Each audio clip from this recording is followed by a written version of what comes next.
uh, tanpa bermaksud mendahului penjelasan daripada dokter forensik, karena dokter forensik meminta izin kurang lebih 2-3 minggu, bahkan sampai 4 minggu baru bisa memberikan keterangan yang akurat. Tetapi dari pihak kita dalam waktu singkat sudah ada semacam gambaran umum khususnya mengenai visum et repertum dan atau apa yang mereka lihat termasuk ketika otopsi. Yang dilaporkan oleh kedua ahli kita ini pertama adalah bahwa ketika kepalanya dibuka, otaknya sudah tidak ditemukan. Jadi yang mereka temukan adalah setelah diraba-raba kepalanya itu adalah ada semacam penempelan lem ada. Jadi di bagian kepala belakang itu dilem. Nah, setelah diraba-raba rambutnya, lemnya dibuka, ternyata di situ ada lubang. Setelah disonde lubang itu ke arah mata mentok dan disonde ke arah hidung tembus. Jadi diduga bahwa almarhum ini ditembak dari belakang kepala. Ditembak dari belakang kepala sehingga jebol sampai ke hidung depan, itu tembak garis lurus. Karena datar dia dari belakangnya, dan dari lubang belakang sampai dengan lubang hidung depan itu datar. Nah, sebelumnya kan sudah pernah kita bicarakan bahwa lubang hidung itu kan seperti ada sayatan dengan 2 jahitan kan begitu. Nah, menurut pengamatan daripada wakil kita itu dokter dan yang magister kesehatan itu adalah diduga lubang peluru yang ditembakkan dari belakang. Dan kemudian di dalam tengkorak itu ditemukan juga 6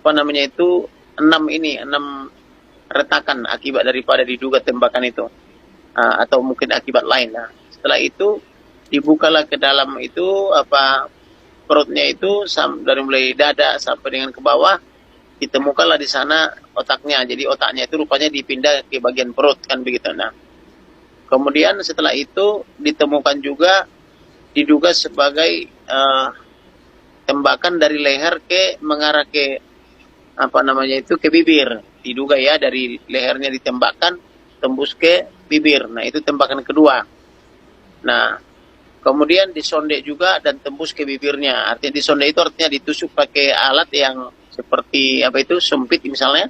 Itu ditusuk dan tembus. Nah, kemudian yang ketiga ditemukan lagi lubang di dada. Itu juga disonde juga tembus. Nah, sehingga diduga itu juga akibat peluru. Nah, kemudian yang keempat, di tangan sebelah kanan itu ada juga lubang di lengannya ini, juga lurus gitu. Nah, tidak miring, ketika disonde juga tembus dia. Jadi itulah diduga 4 lubang akibat peluru. Nah, setelah ini itu ditemukan lagi di bedah paha, di dagu seperti yang kita bicara selama ini sesuai gambar, ada luka terbuka atau luka terbuka yang dagingnya hampir terkelupas itu. Nah, itu belum bisa dipastikan lubang apa, tapi ketika disonde tidak ada lubang ke dalam, jadi hanya luka terbuka, jadi diduga bukan akibat peluru. Nah, dan itu sudah diambil sampling untuk diuji di laboratorium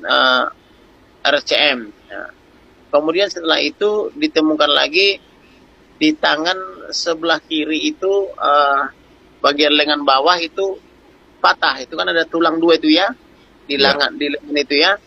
Nah, itu patahnya kenapa belum bisa disimpulkan karena masih harus diteliti oleh dokter forensik.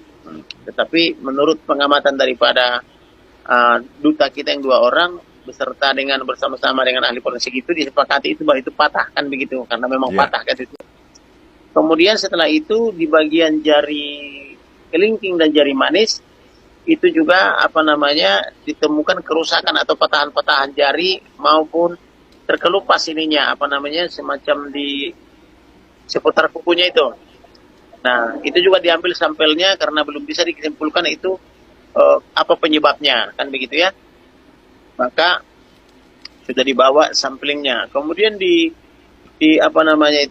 punggung bagian belakang itu juga ada semacam memar itu atau luka.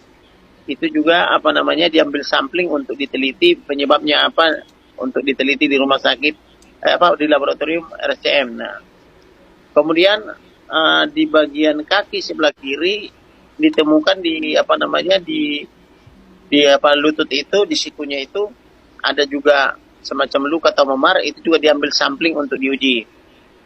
Kemudian mengenai ada keluhan ibunya bahwa anaknya dulu lahir sempurna, kemudian waktu melamar Polri juga kakinya sempurna, tetapi ketika mati kenapa kaki kanannya uh, tidak lurus lagi tapi sudah menjadi bengkok, itu juga diteliti.